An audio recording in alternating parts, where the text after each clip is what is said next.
We are live. Okay, then at 5:01, I will call to order the Finance Committee for today, February 24th, and if we could get a roll call, please. Madam Chair, Councillor Cassett. Here. Councillor Lindell. Councillor Faulkner. Here. Councillor Lee Garcia. Here. Chair Romero Worth. I am here. Madam Chair, you have a quorum. Okay, the agenda here. We have changes to our agenda tonight. None from staff. Is there a motion from the committee or any changes? To approve. A motion and a second to approve the agenda. All those in favor, aye. Anybody opposed? That motion passes. Okay, we do have a number of things that have been pulled from consent, I believe. Yes, Madam Chair, we have 4 items. Item Y, item BB, item CC, and item MM. MM. Okay. Anything else the committee's interested in? And if not, is there a motion? Second. Motion and a second to approve the consent agenda as amended. Can I do this by voice vote? All those in favor, aye. Anybody opposed? That motion passes. We are on to presentations and we have another staff recognition. Yes, we Director do. Oster. Chair, thank you.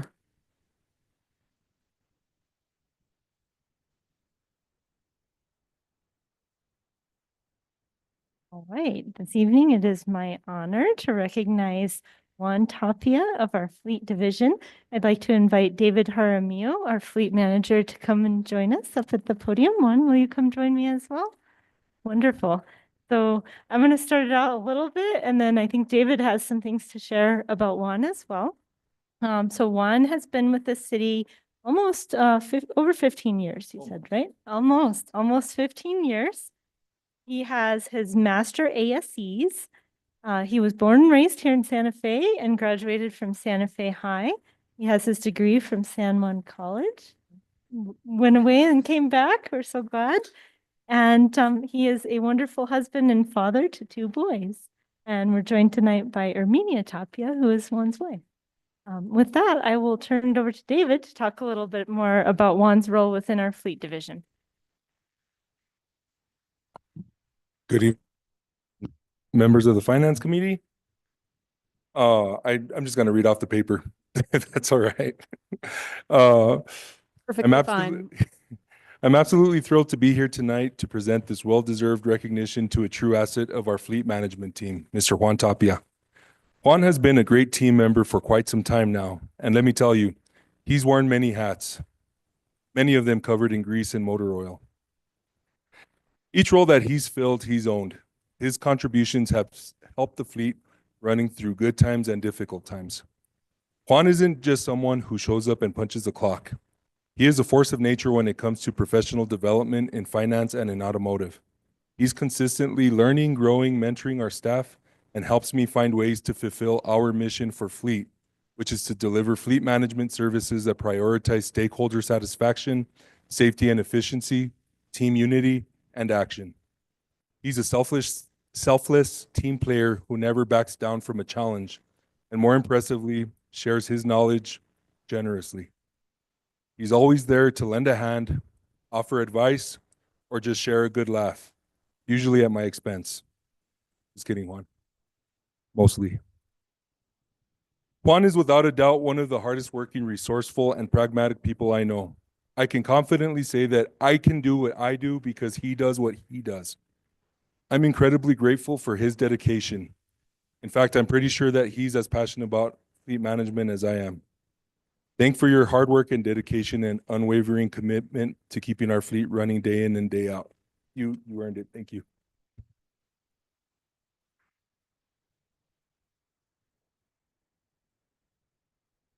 And Juan, with that, it is my pleasure to present you with this certificate of appreciation. And it says, the following award is given to Juan F. Tapia III. This certificate is given to Juan F. Tapia III in appreciation for performance, service, and dedication to the City of the Santa Fe Finance Department. And it's signed by the mayor and by me. Juan, thank you so much. I also want to add, Juan and I got CPR certified together. So I think, if anyone needs assistance, I would recommend Juan. He knows what he's doing a lot better than I do. So it's my pleasure. Thank you so much for being a part of our finance team. And thank you for the opportunity to recognize you here tonight.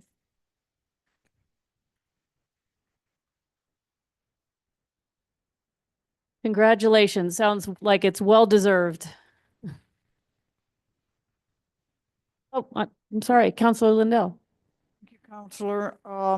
So where I'm sitting, I've got like 4 absolute all-stars right in my line of vision right here. Mark, maybe you'll work into that. I don't know. You're in my line of vision. But Juan and Armenia and Dave and Emily, I think it's a terrific thing when we put together a really special team. And you guys have been here a long time. I have some personal awareness of how your group operates and the kindness and how competent people are and the generosity of spirit that I know comes from that group is really meaningful. I know both of you guys show tremendous kindness and generosity of spirit, people that you work with. I just want you to know it doesn't go unnoticed. Thank you, Counselor. Anybody else? Thank you all for being here tonight, and congratulations again. I really like that we're doing these staff recognitions. It helps us get to know all the special people that work in the finance department and the work that's making a difference. So I think these are fun. This is a fun part of the meeting. So I'm glad you were here. Thank you.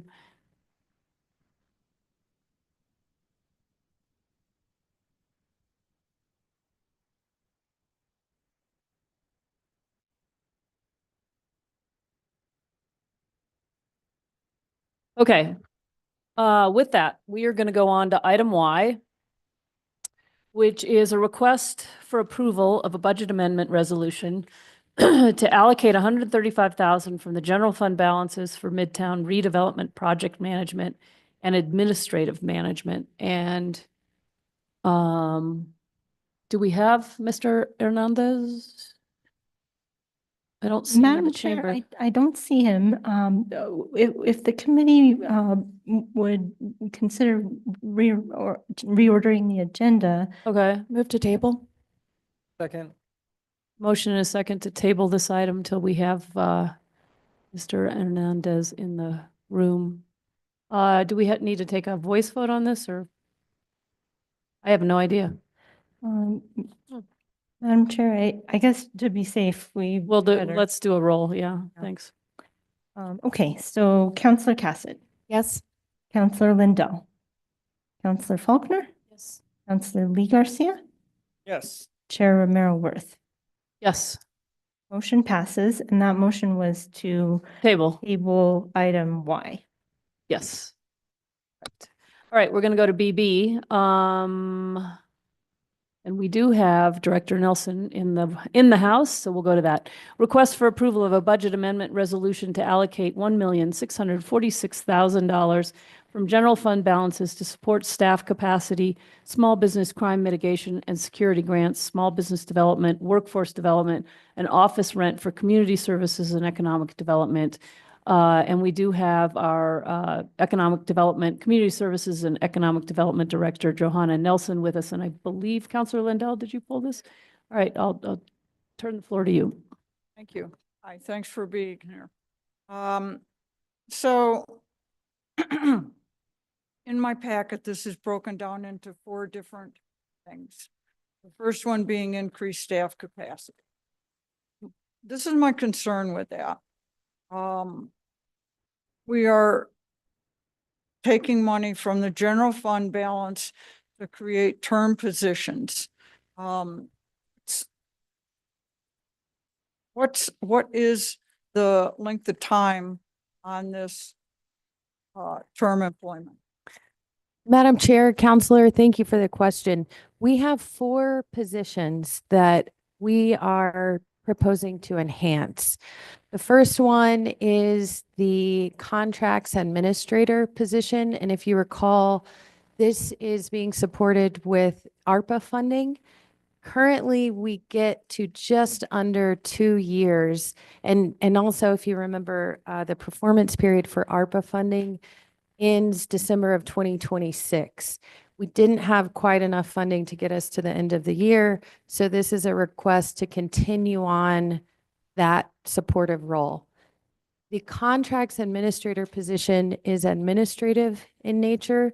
We're one of the only divisions in the city that does not have a position specifically for contract support, while at the same time we are overseeing $3 million in grants. This role would be very helpful, not only in reviewing contracts, but also in grant administration, so we can go out and seek more funding. So that, Not clear. sure. So we're talking about $100,000 here. The ARPA funding goes until the end of 2026? The performance period does, Counselor. Okay, so what is this $100,000? How long are we hiring someone with this money? Here's my problem with some of this.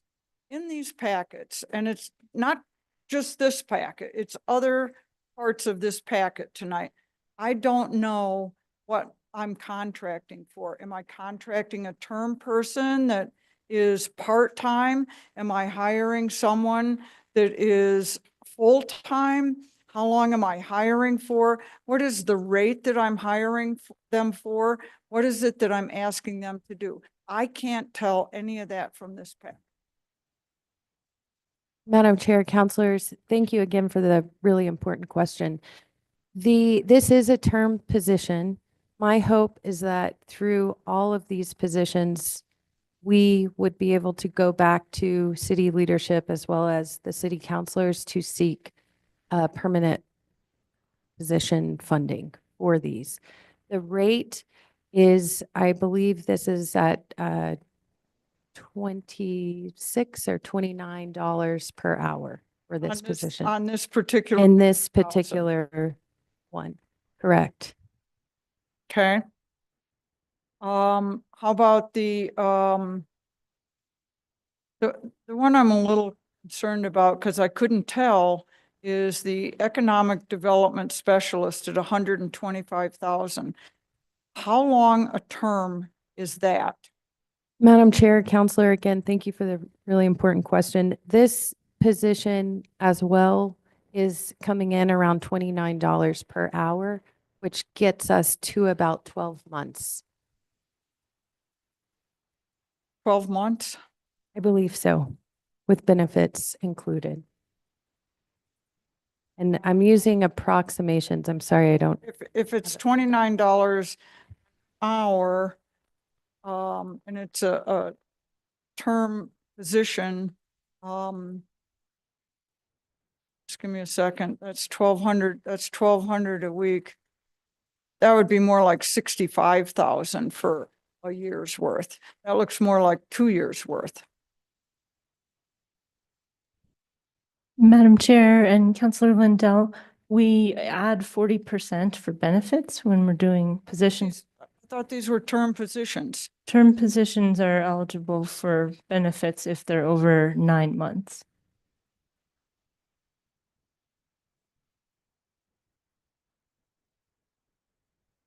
Okay. These, I'm really frustrated with these packets that they're not clear. It's, we're being, it sounds like they're, contract employees, but they're not really contracted. They're employees. Madam Chair and Councillor, yeah, that's correct. Term employees are full, regular employees of the city, but their position has an end date. And we haven't traditionally done a lot of term positions, but we've started to do that. And it is quite common to have term positions, particularly in grants and for specific needs, such as what Director Nelson has in economic development currently, where we have a period of time where we're deploying those ARPA funds. We have that specific need during that time for this type of support. Okay, we're still pretty far away on the math here. If we just I don't want to go in the weeds. I don't want to do this, but at $30 an hour, at 40 hours a week, that's $1,200 a week, right? So 1,200 times 52, 62,400 times 1.4, and we're at like 187. We're at 125 here. We're a long way away.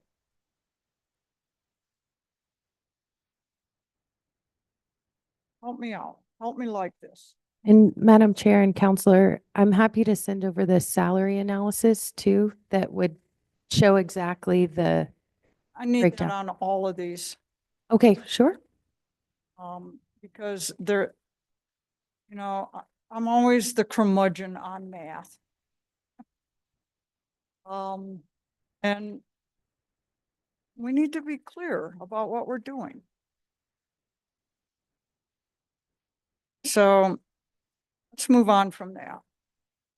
Let's go to number 2, small business crime mitigation and security grants. Who has the experience, capability, and do we know what these programs are going to be? Do we have a program, or are we just trying things to see if they're helpful? I mean, I'm not familiar with this program, so I don't know that we have any history with it. I'm just, everybody wants to reduce the vulnerability to crime. There is no doubt about that. But I don't know what these programs are. I need to know what kind of program I'm supporting. Who knows about this program? Who knows how to put it together? Do they have any experience with this? So those are issues that I have with that. Do we? Madam Chair, Counselor, thank you for the question. Regarding experience, I specifically have experience in running and managing small business grant programs at the state. I would say that this one most likely resembles a program I was affiliated with utilizing ARPA funds for wildfire relief, putting money back into very, very small businesses to mitigate problems caused by the wildfires in northern and southern New Mexico. I do like the aspect that this project is in conjunction with community services. We would be working with Director Hammond Paul's and Julie's team, Director Julie Sanchez's team, to manage and run this program, whom they also have experience running grant programs. Regarding what type of program this is in response to needs that have been raised from our small businesses, especially on Cerrillos Corridor and on Airport and downtown, that have experienced crime effects, vandalism, etc. We have looked across the country, mainly focused on an example that's in Albuquerque of a program that the city put $250,000 into a program called the Broken Windows Program. That's it's something working title. And Director Hammond Paul has been in communication with their staff and working with them to see what worked, what didn't. And to your point about, are we trying something out? I would say, yes, we would be trying this out. This is new for the city, and the one-time funding would allow us to see if this is an effective way to help our small businesses deal with problems. Familiar with that program. How did we come up with that we need $250,000 for this?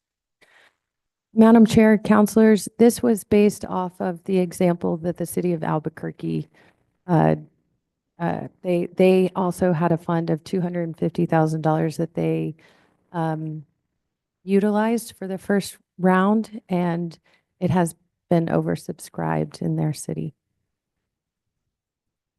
Just I mean, they're 8 to 10 times bigger than we are. So did we need to do a program, pilot program as big? I don't know. You know, the broken window program, I don't know how it, just seems like this program needs to have someone that, has some experience in, community crime and, that kind of thing. And I don't know that I'm seeing that. So it's a lot of money. Let's skip number 3. I can pretty much understand those programs. Number 4, workforce development support. This looks like this is to continue funding existing programs. Correct? Madam Chair, Counselors, correct. So it would be good if I could have information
We are back live.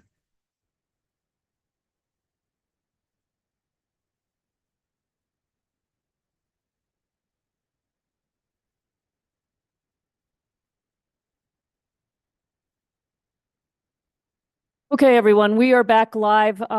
We had a technical glitch, so we paused the hearings. The one I would say substantive, I don't know where it cut out, but Director Nelson has agreed to get Counselor Lindell some more information. Counselor Lindell, you had the floor when we cut out, so go back to you, and we'll take it from there.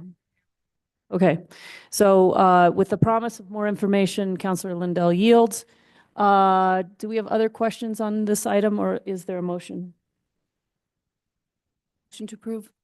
Second. We have a motion and a second to approve this item, and I believe we need a roll call.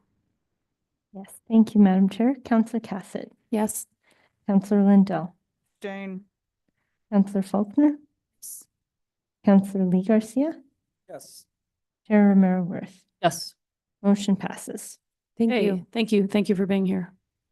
Okay, we are going on to item CC, which is request for approval of a budget amendment resolution to allocate $837,000 from the general fund balances for the purchase of automated traffic enforcement equipment and evidence equipment. And we have Deputy Chief of Police Ben Valdez with us.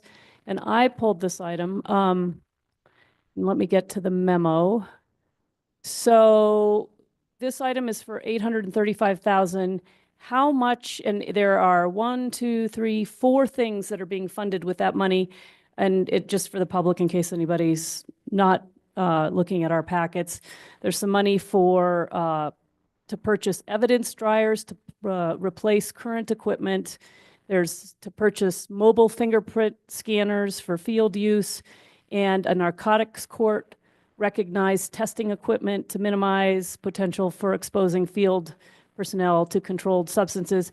But the one that I'm most interested in is to begin purchasing equipment and/or a subscription for automated traffic enforcement for red light, speed, and noise cameras. Can you tell me of this $835,000? I guess I could do the subtraction from the other items. How much money are we appropriating for that item, that speed, traffic enforcement?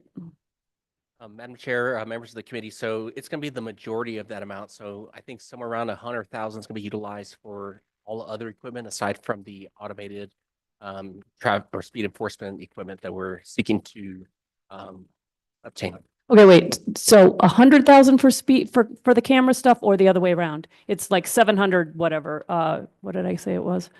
737 it would be for the speed cameras. Is that correct? Yes, Madam Chair. Okay. So, what I'm curious about is, of course, this is one-time money. And this is money that, well, I'm gonna put Director Oster on the spot. Tell me, Director Oster, where it, and mostly it's to educate the public about where's this money coming from that we have the ability to appropriate right now? Thank you for the question, Madam Chair. This money is coming from, or proposed to come from, unanticipated gross receipts tax revenue to the general fund. Okay, and unanticipated because we every year make a projection about how much on how much gross receipts tax revenue we will bring in, and last year we brought in more than what we anticipated. That's correct, Madam Chair. So when we're building our annual operating budget, we make a projection for how much revenue we think we're going to collect in the next fiscal year, and we base our budget on that.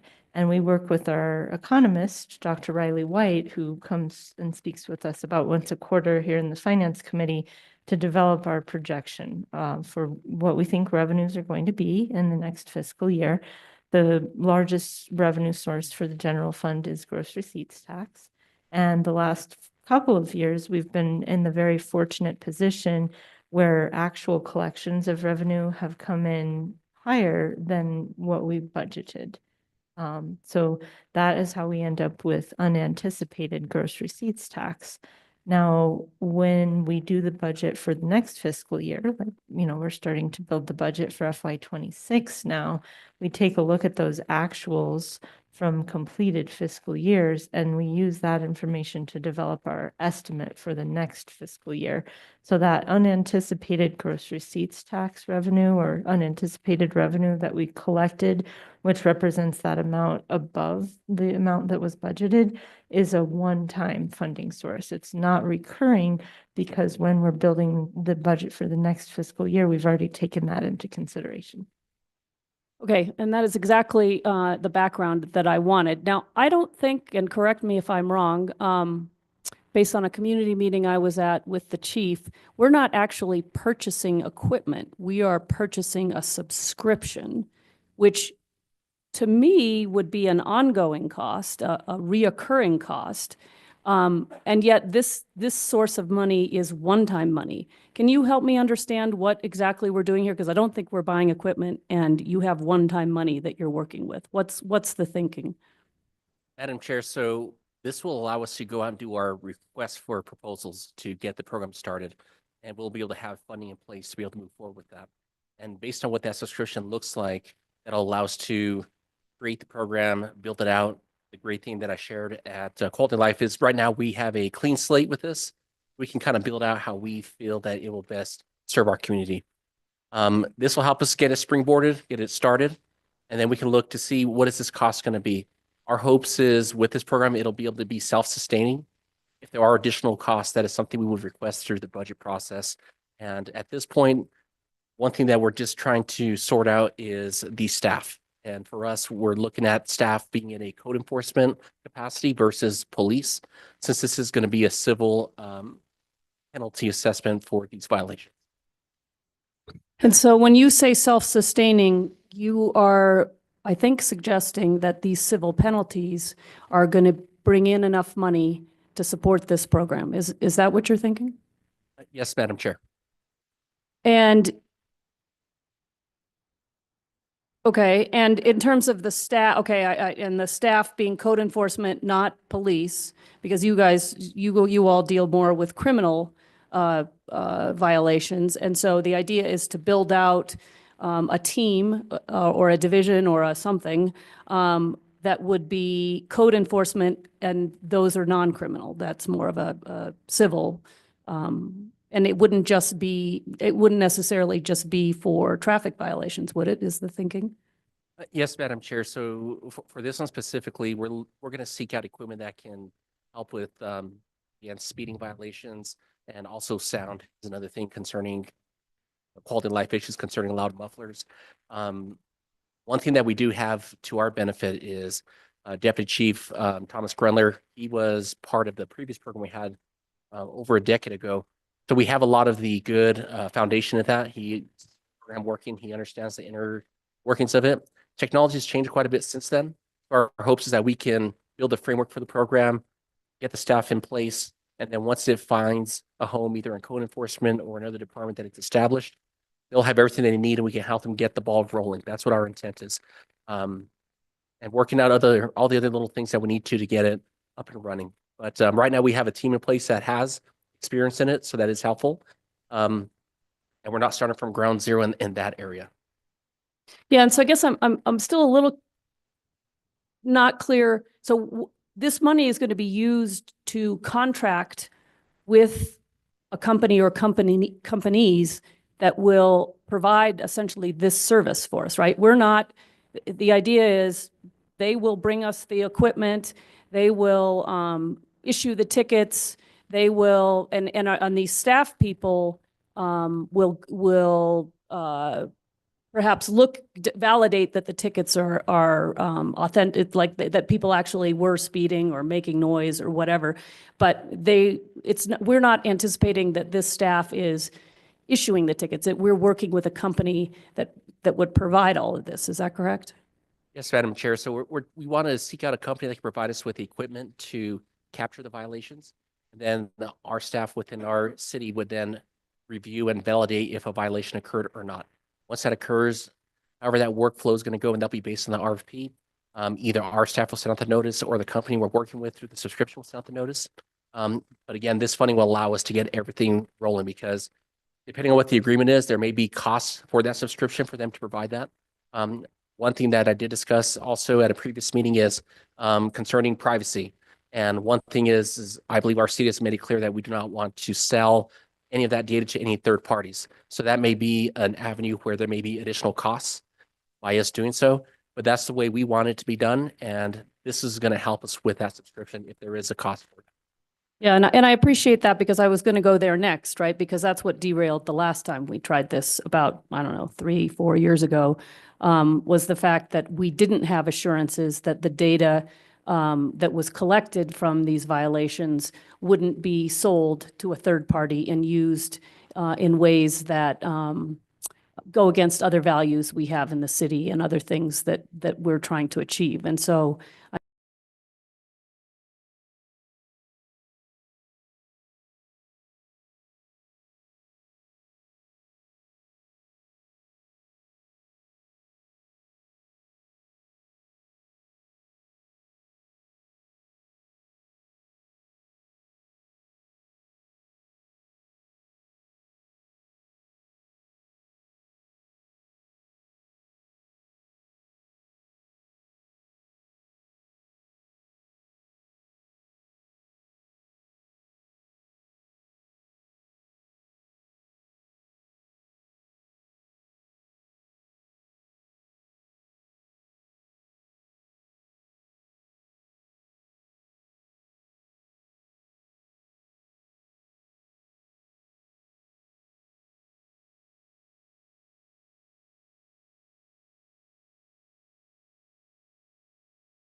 when we interviewed the gentleman who's developing the technology in Albuquerque, he's still working on all that.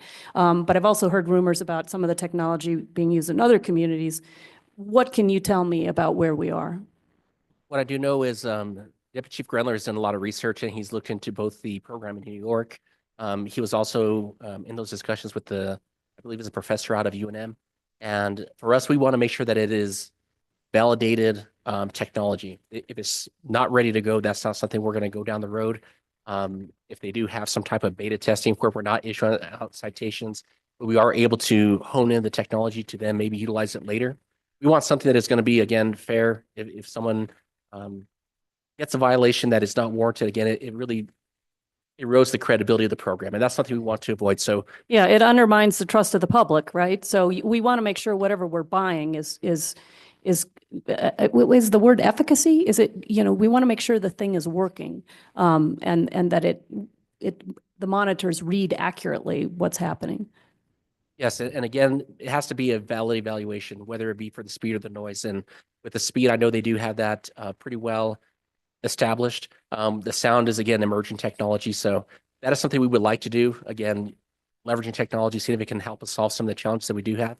If it's not ready to go when we're ready to go, then we can always continue to monitor it, evaluate it, and see if we can implement it at a later time. But I think it is something that is certainly of interest to us in our community.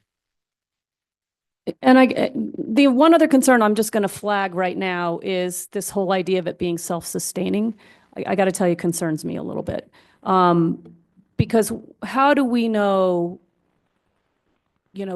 I want you to be, if we're using this technology, obviously we want to be catching people who are, ruining the quality of life in the community. I think we've all experienced the noise. We've all experienced the speeding and the red light running.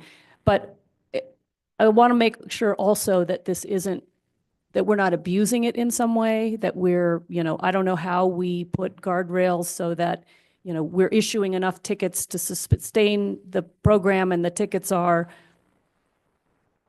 worthy, allowed. I don't know what, I'm searching for a word, but we're not issuing more tickets and maybe they're not valid. Like how do you protect against the misuse? Madam Chair, so for us, the purpose of the program is not just to fund itself and make it sustainable. So if we find that it is useful, but maybe it's not enough for through the violations that are being paid to maintain the operating costs of it, then we will have to make a decision. We can look at it and see, is this something we want to continue? Is it worthwhile? And if so, then we go and say, well, how much are we willing to contribute from our budget or from a request from our city government to say, this is valuable, this is working, and maybe it doesn't cover the entire cost. Maybe it's 50% of the cost we have to pitch in. Maybe it's a smaller number. But we would just evaluate it. It'd be like anything else that we do. It'd be in the same vein as we do for traffic enforcement right now. We don't conduct traffic enforcement for the purpose of making a profit. It's to improve public safety. And with those funds do not come back directly to the police department to help support our operations. It goes to the municipal court, then it goes to general fund, and that's where it goes, and it's used for different types of city services. So again, in the same vein, it's not going to be policing for profit. If we do see that it is not sustaining itself with the violation payments that are coming in, then we'd have to evaluate if we're going to continue with it. Are we going to offset and subsidize the cost through us contributing? Or if it's something that we say, hey, look, we have a clause here in the contract that says we can walk away at this point. And if we need to go and say, well, we're going to walk away from this and try a different avenue, then that's something we can evaluate. But we should never be in the business of trying to do policing for a profit or trying to say, hey, we need to have so many violations for us to make sure this program is sustainable. The heart of this being safety of our community should be at the forefront. Yeah, well, and it's good to hear you state those values, I think, because the self-sustaining piece of this does make me, I'd almost rather, let's appropriate for the cost of it rather than rely on the number of tickets or the ticket revenue to support it. I don't know, that just seems. And Madam Chair, what I'm using as kind of a reference is when we did have a program previously, it was able to sustain itself with the revenue coming in. Now, we'd have to evaluate once the program is live to see what that looks like, and then we'd have a better picture. Yeah. Okay, and just back really quickly, not to belabor this, but I'm still not sure I quite understand. So this $737,000 is, you're going to put out an RFP. You're basically going to, assuming you get the company that does all the things we've just talked about, you're going to sign up for a subscription. Probably only gets you a year, maybe. And then you'll get the program running and hopefully the revenue from the tickets will allow you for the second year. Is that, am I getting that? Or is there, what else are you using this money for? Madam Chair, for that amount, again, it would be for the subscription to get the program up and running. And again, I know we talked about it before where, hey, let's conduct a pilot program. So I think this will allow us to, again, get the ball rolling, see if it's going to be something that's good. It would be similar to a pilot program. And then at that point, we can reevaluate, first of all, how far does the funding go to get us going with this program? It may be 1 year or maybe 2 years. We can see what that subscription is going to cover for this. But once we get going, then I think we'll learn a lot more about it because it's going to depend on what our driving behavior is in our community and then how many folks are paying for those violations. That's going to be the ultimate test. That's going to let us know, Yeah. is it going to be able to be funded through the revenue generated by violations that are paid, or is it something that we're going to have to look at and evaluate to subsidize or not? And do you think, but this is not going to be used to build an FTE and code enforcement because it's one-time money. So we can't do that with this. That's going to have to be a budgetary item. That's correct, Madam Chair. And if, again, for us, this will let us get the RFP started.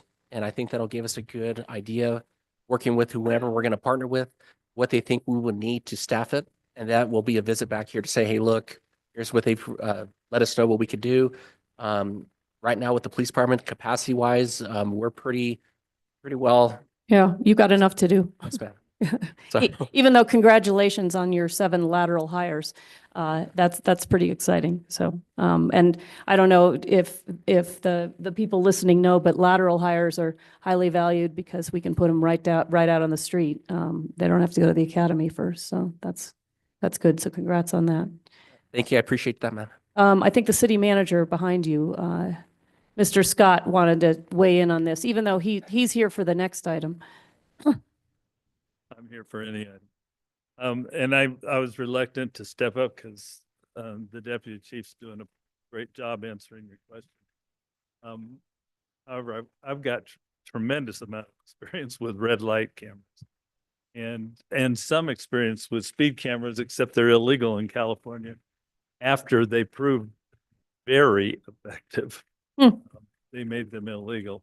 And someday I think they'll become legal again, but everything that the deputy chief said, I entirely agree with. And because of the experience I've had, I have, at least with the red light cameras, and I know with the speed cameras before they were made illegal, they were tremendously successful. And if anything, we had to worry about collecting too much revenue, which wasn't at all our purpose. And we did a number of things to avoid that.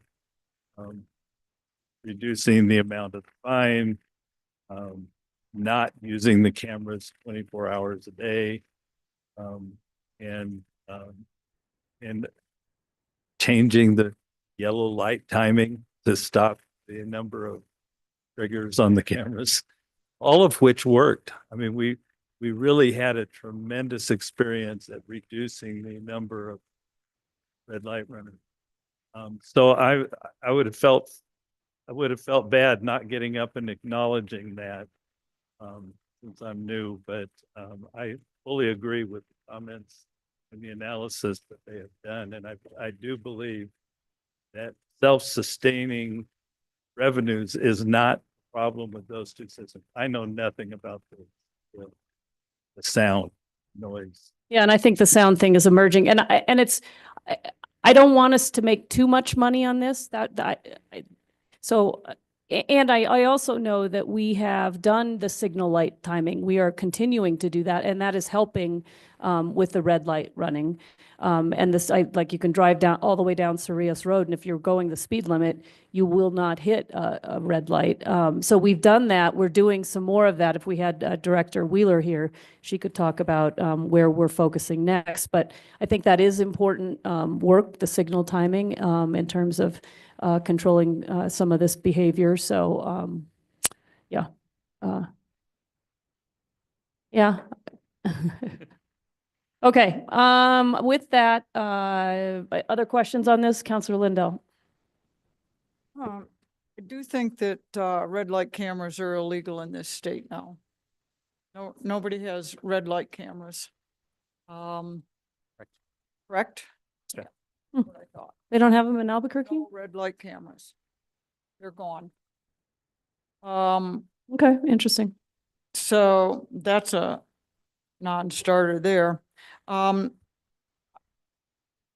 think that we budgeted, aside from this budgeting, didn't we already have $700,000 or some amount of money in our budget toward the this program? Madam Chair, Councilor Lindell, I don't believe so, but, Madam Chair and councilors, I don't believe so either. Let's check on that. Because I think that we appropriated money for this program last year. And check with, I'm pretty sure we had money appropriated to this program. Madam Um, Chair, I'll check right now. In the operating budget? Do we have another IT problem? Oh, okay. Pause for station identification. That'll date me. Station identification?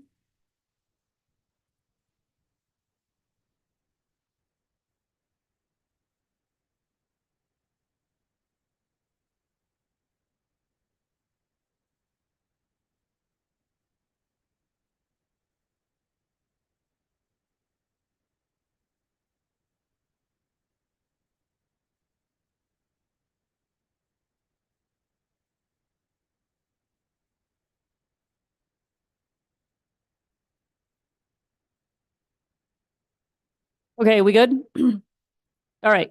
All right, we'll return to our regular programming. All Our right, Previously scheduled program. our previously scheduled program. Okay, Councilor Lindell, did you have So- other things? I'm sorry. So, I would like to have a breakdown of the costs on the expenditure of this. Did we say it was about 750,000? Madam Chair, Councilor Lindell, I'll have to look at the item and I can break it down because we have it in the items that it's assigned to. If you look in the packet, I believe the one assigned for the automated traffic enforcement is number 1 on the fiscal impact report.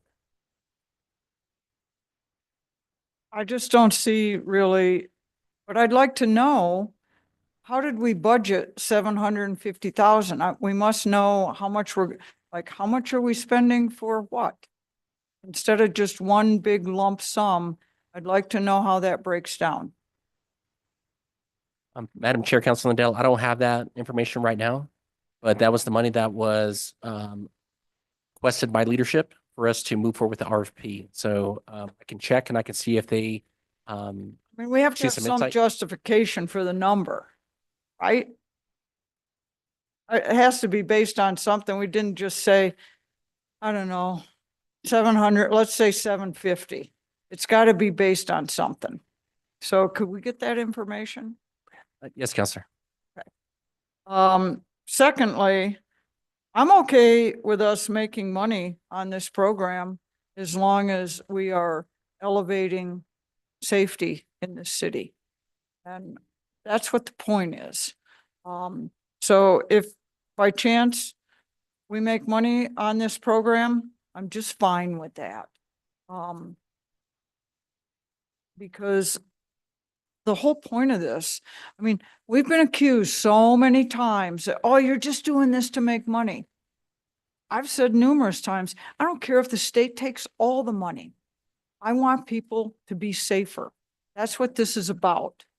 I mean, at one point in time, the state did take almost all the money. The fines, almost all the fines for the speed cameras went to the state. So I just want to be clear with the public, two people that are listening. We're not doing this to make money. We're doing this to make people safer.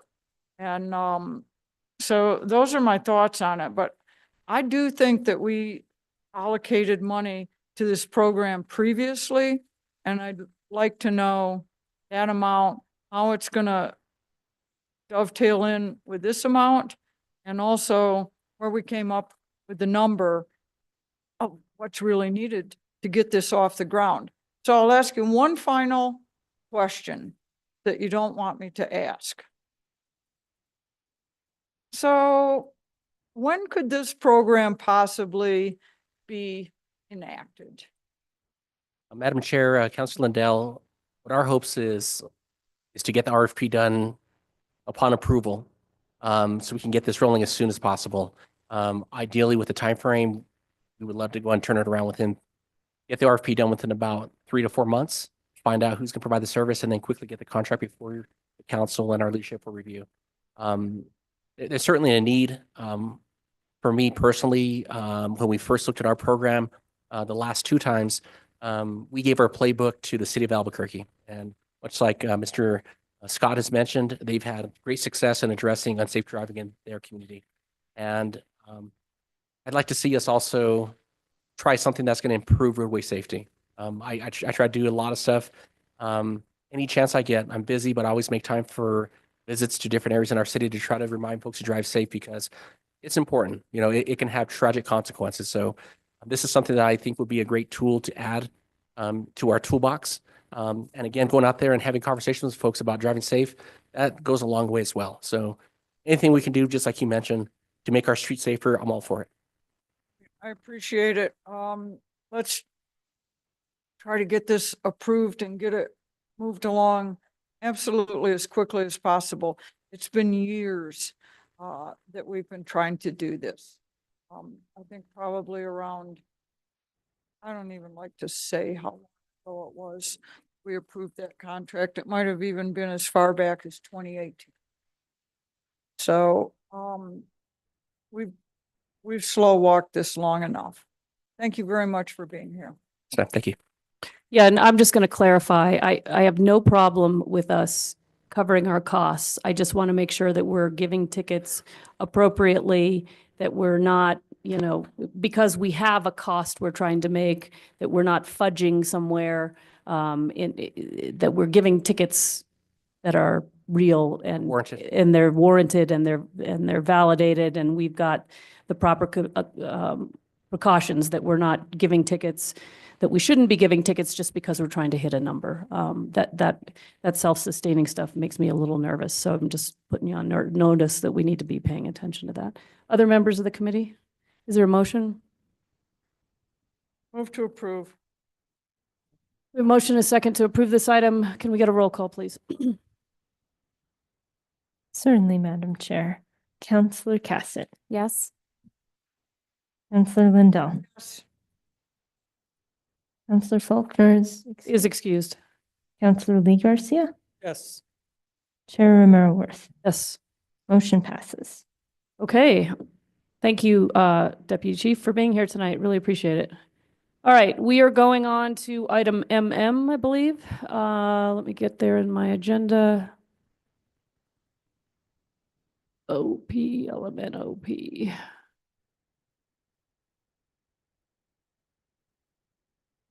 There it is. Request for approval of a budget amendment resolution to allocate $100,000 for general fund balances to fund contracts for experts to evaluate options for the Soldiers Monument. And we have our new city manager, Mr. Mark Scott, with us tonight. Thank you for being here. I just have a quick question about where we are here.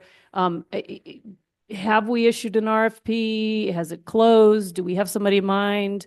Are we, and I guess maybe you should tell us, refresh our memory about what we're hiring. We're hiring somebody to evaluate the feasibility of being able to reconstruct the monument without the fourth plaque. And that's going to help us in determining kind of next steps, whether we move it, whether we leave it there, whether we put it somewhere else. But first and foremost, we have to know kind of the condition of the monument and what it would look like if it were rebuilt, if it's something we can live with. I don't have no idea how much new material would be needed, what, you know, how precisely it could be reconstructed. So maybe you could just give us are we close to hiring somebody and this money's going to help seal the deal, or we're going to have to go out to RFP, or what? Where are we?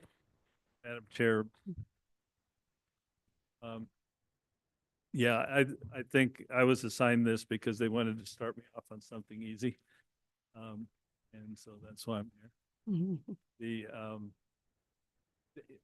As far as I know, what they've done so far is they have found a company that they believe has the capacity to do the evaluation to determine whether or not the monument can be reconstructed, repaired, and reinstalled. And so the purpose right now is to make sure that we know what the options are, because obviously it's a very difficult, emotion-laden issue, and to go into that more deeply without first knowing precisely what the options are, seems not worthwhile. So that's where we are. There has been discussion with at least one firm that we believe has the capacity to do this analysis. I think there was process prior to identifying them. Obviously, I wasn't here when they did it, and I haven't talked to them yet, but I look forward to doing so very soon, assuming this is adopted. So that's really where we are. There was a second element, which was whether there was a potential for moving the monument, and that was also part of the analysis that they were seeking from the company, and I think continues to be an item of work. Yeah, and sorry, I didn't mean to put you on the spot with being the new guy and getting getting this and not maybe being part of the full efforts that are going on. And the memo says this is all being done in conjunction with the resolution the governing body passed last year. It's essentially part of a feasibility study to see what can be done. So, all right, that's helpful. That's all I wanted to know. Thank you. Appreciate you being here. Other questions from the committee? If not, is there a motion? Second. We have a motion and a second to approve this item. Can we get a roll call, please? Certainly, Madam Chair. Counselor Cassett, Yes. Counselor Lindell, Counselor Lee Garcia, Yes. Chair Romero Worth. Yes. Motion passes. Thank you. All right, we're going back to item Y, and the first thing we need to do is take it off the table. Is there a motion? Move forward item I. No, Y, Y. Second. sorry. We have a motion and a second. Can we get a roll call, please? Certainly, Madam Chair. Let me make sure I have the records correct. So, Sorry, I didn't mean to be moving too quick. no, I'm sorry. So the motion was Counselor Lindell and the second was Counselor Cassett. Yes. Thank you. Counselor Cassett, Yes. Counselor Lindell, Counselor Lee Garcia, Yes. Chair Romero Worth. Yes. Motion passes. All right, so we have this item back before us. Item Y is request for approval of a budget amendment resolution to allocate $135,000 from the general fund balances for Midtown redevelopment project management and administrative management. And we have Daniel Hernandez, our Metropolitan Redevelopment Agency Director. Boy, that's a mouthful. Thank you for joining us tonight. Councilor Lindell, I think you pulled this item. I'll turn it over to you. Thanks for being here, Mr. Hernandez. In terms of, background in the packet, it says the MRA is operating with a single full-time staff person, director. That would be you. Then it says MRA has approval for one additional full-time staff person, an asset development manager. Do we have that person? Yes, So that person doesn't have anything to do with this request. correct. That was already a line item in the staffing for the MRA. So what we're looking for here is two people. One-time funding for both of them. One of them is for 75,000 and one is for 60,000. And you weren't here earlier, which I pretty much had the exact same type of discussion with Director Nelson about positions that were term positions. So, however, these are term positions, correct? I'm sorry, I'm just not sure what term position means. There, the position was $75,000 position is a project manager with expertise in development, and they came through a temp agency called It's Quest that the city has an agreement with to hire temp personnel. Okay, so the $75,000 position is coming through a temp agency. Correct. So unlike what we saw from economic development, this is not a full-time person and they're not getting benefits, correct? Correct. So in terms of, it's not clear to me from the packet. Once again, it's the paucity of information in the packet that bothers me. I don't know what this person is really supposed to be doing. I don't know what wage, what contractual wage we're hiring them under, what the, they're employee, what is the term? Until this request was for this fiscal year, which ends in the June 30th. And their hourly salary is $125 an hour, which is about 9,000 per month. And their role is similar to what my role was before I became the director, which is to bring additional real estate project management and other real estate skills to the MRA.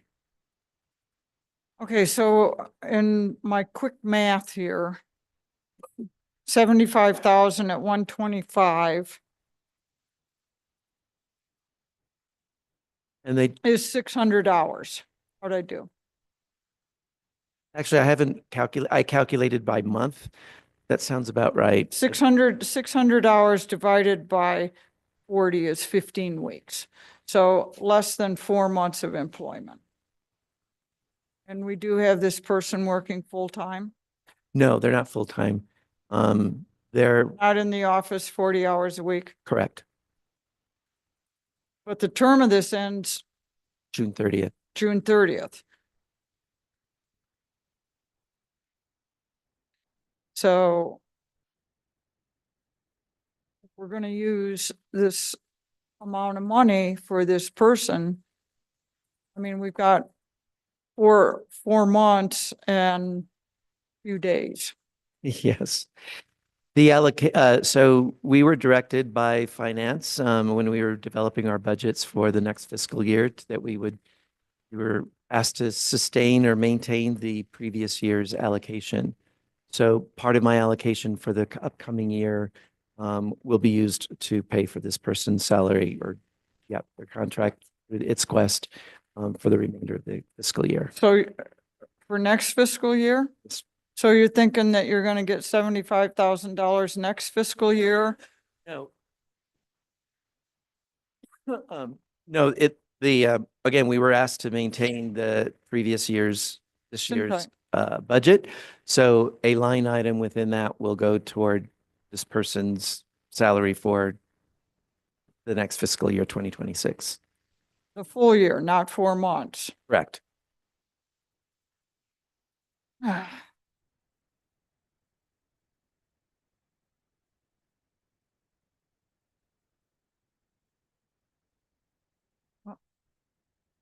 mean, I don't know that that's how we want to operate. I'm not overly comfortable with that.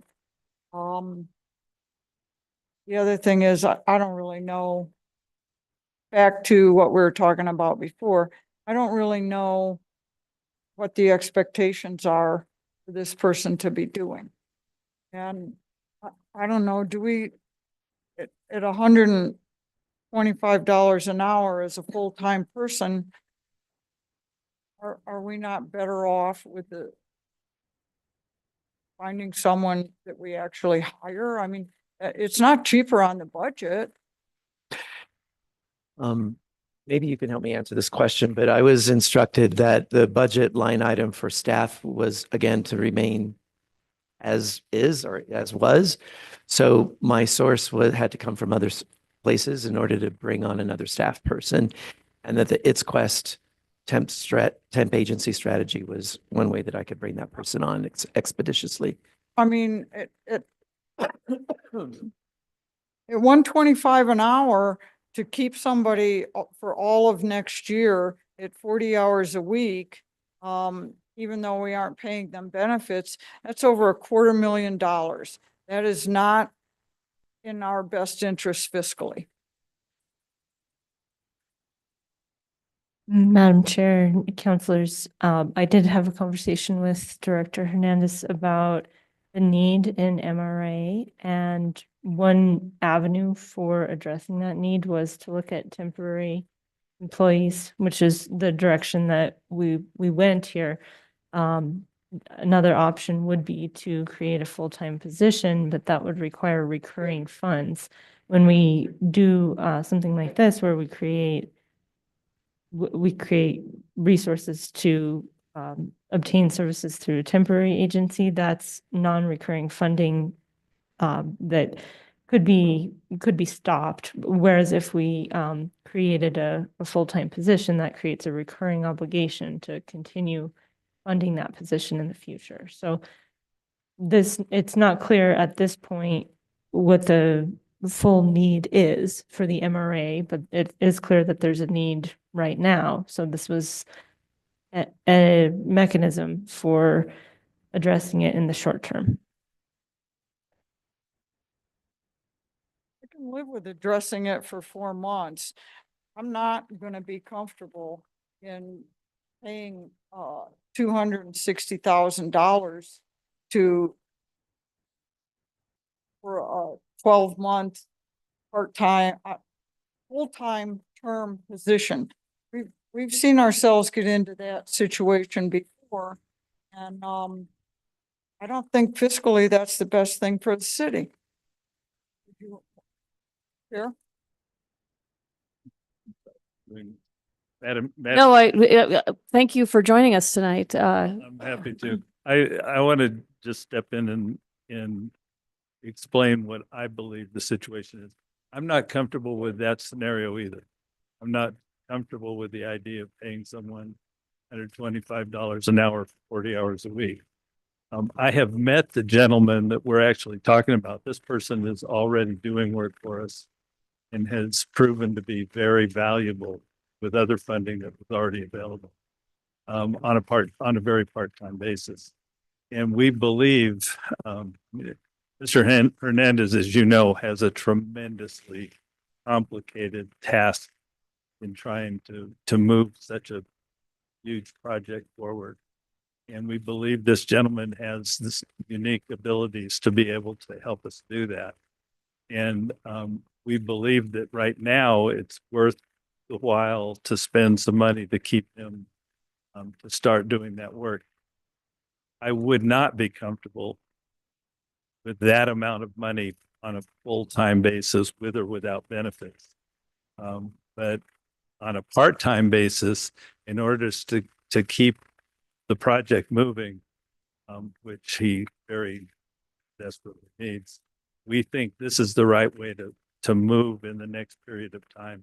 We're going to have to talk to him about what is possible on an ongoing basis in the future. It may be possible that using part-time, we may be able to get enough benefit that it would more than make up for going out, recruiting and hiring a full-time person with less capability than this gentleman brings to the table.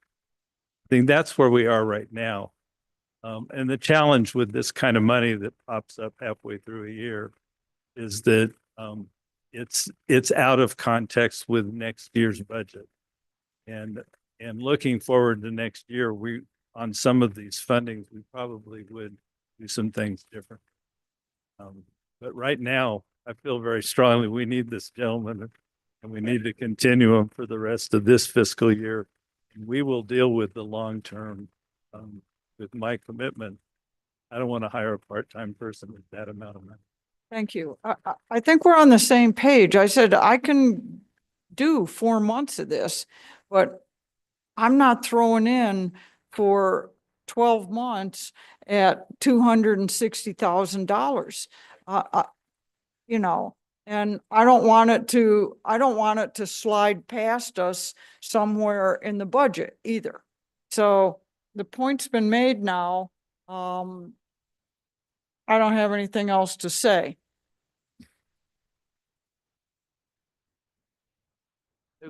Okay, and I hear, Director, you want to have a clarifying statement and then we'll look for a Yeah, motion. the clarifying statement is he's actually not working full-time. Through the temp agency, he is only working half-time. And his hours are anywhere between 16 and 18 hours a week. So the total, because I calculated it out for what that would equal without benefits or anything else, just that straight salary, was at about 102, I believe it was, for a year working that 16 to 18 hours a week. So that's what he has time to commit to. He has actually other projects going on. It's basically functioning the way I did before I became a director. All right, I'm gonna just let this go and. But I understand I your, think I've made my you point. did. so Thank you. It's well received. I'm not looking to pay somebody $125 over the course of time. Understood. Okay, other questions on this item? And if not, is there a motion?